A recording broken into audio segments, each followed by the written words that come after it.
name's Fluffy the Destroyer, and welcome to my channel. I usually do one video on one subject, but this one I have to talk about two subjects. One is being Rockstar, the other one, which I'm going to talk right now, it's about Steam. It looks like Steam are going to allow modders to get paid for their content that they create. Looks like a good move, but I don't think it's a good idea. Personally, I don't want that. I don't even support that. Here's the thing. Number one that went through my mind when I read this is that, is this legal? Like, is it really? One of the things that modders got away with all of this copyright bullshit is that because they don't make money off of it. And they could ask for donations, but it's not even a requirement. But now that they're getting paid, and Valve is getting a lot of money from it, of course. I mean, I think it's like 75%. If I read this correctly on some websites, then yeah, I think Valve wants to do this just for the money, which is why it's a bad thing. But there's, for example, just a little story about that on why is it legal or not. There's a company of Euros too. You can make some maps, but the thing is, there's one modder who made a map. I think he used the Company of Euros 1 maps, and he made it like a Company of Euros 2, and he made it his. And he wrote something about copyright, blah, blah, blah. It's mine. You shouldn't use that kind of bullshit. Ask me first, something like that. And there's another modder which took that map, and he modified for his own reasons. He made it public as well. He got a DMC claim off of it.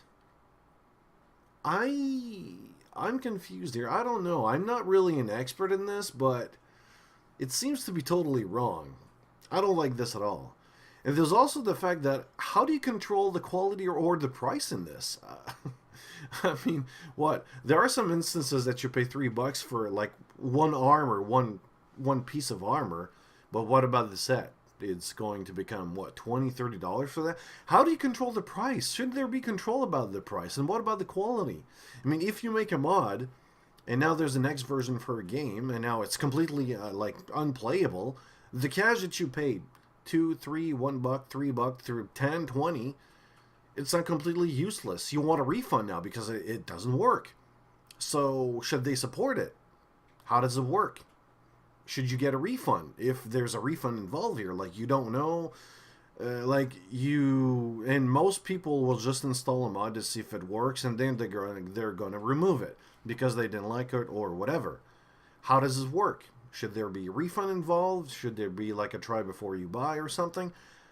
The more questions I ask, the more I don't want this to happen. It seems to be a more complicated thing than anything else. It seems to be only like a cash grab, because let's face it, when you play mods, when you play a game for the mods, you play because you love it.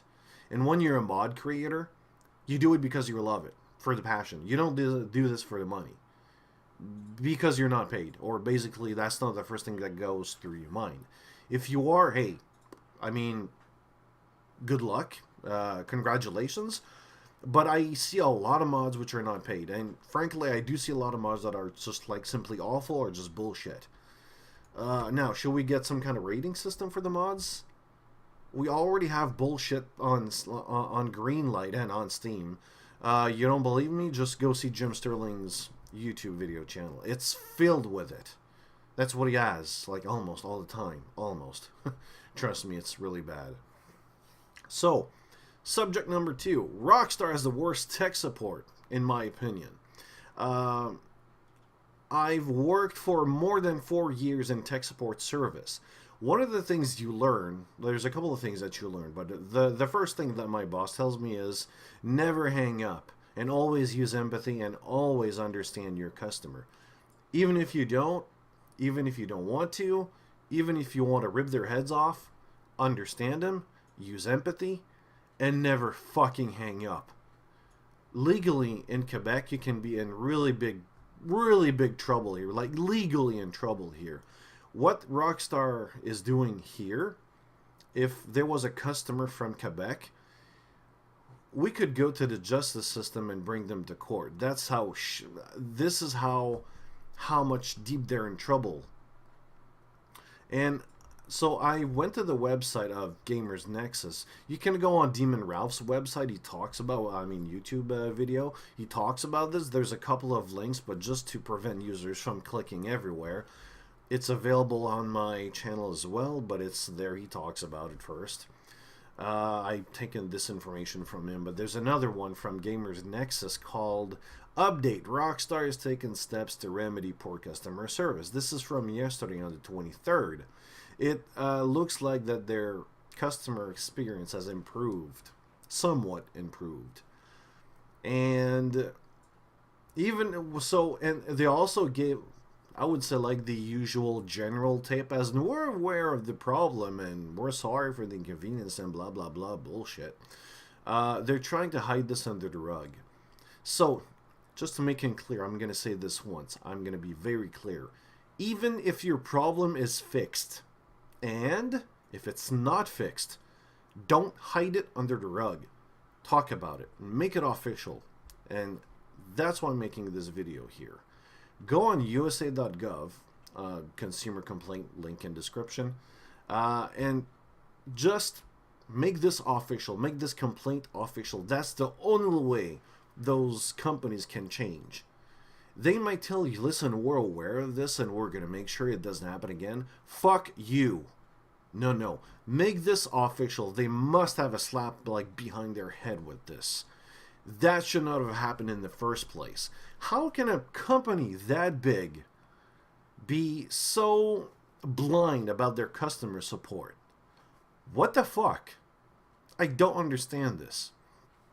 This is something that's like, even a company like Bell, for example, well, Bell is a big company which has, let's say, not a good reputation. But there's one thing they're good at: fixing stuff fucking fast. They might be a shitty company because they don't give a good product personally, and same thing with a lot of others. But there's one thing they're good at, is to fix problems like fucking fast. Their customer service, even though I don't think it's the best way to approach it, which means I got numerous levels of tech support, you got numerous numbers, and it's really shitty. But overall, the quality of the representative that when you call, it's somewhat good. They listen to you, and I'm not making this some kind of a review about Bell or something, but what I'm saying is this: make it official. Go there. Like, one of the things is Better Business Bureaus. In my case, that would be it, and the local newspaper. It seems to me, unless it's just my province in Canada or something, but when you talk about it on the news, it really fucks a company up, and they really listen to you. There's a show here that it's really popular to the public, and it talks about companies that are really shitty to consumers. And for some reason, when they go there, when they appear on the show, they listen to you now. So yeah, they will do everything to avoid all the negative feedback. Trust me, that's what they want to do. They want to avoid it at all costs. Make this official, and you're going to help Rockstar in the end. Because I don't believe that should be a thing. That shouldn't be a problem in the first place, and I'm really surprised to hear about this, honestly. Well, anyways, my name's Fluffy the Destroyer. Do you agree with what I said or not? Just talk about it. And don't forget to rate and subscribe. See you later.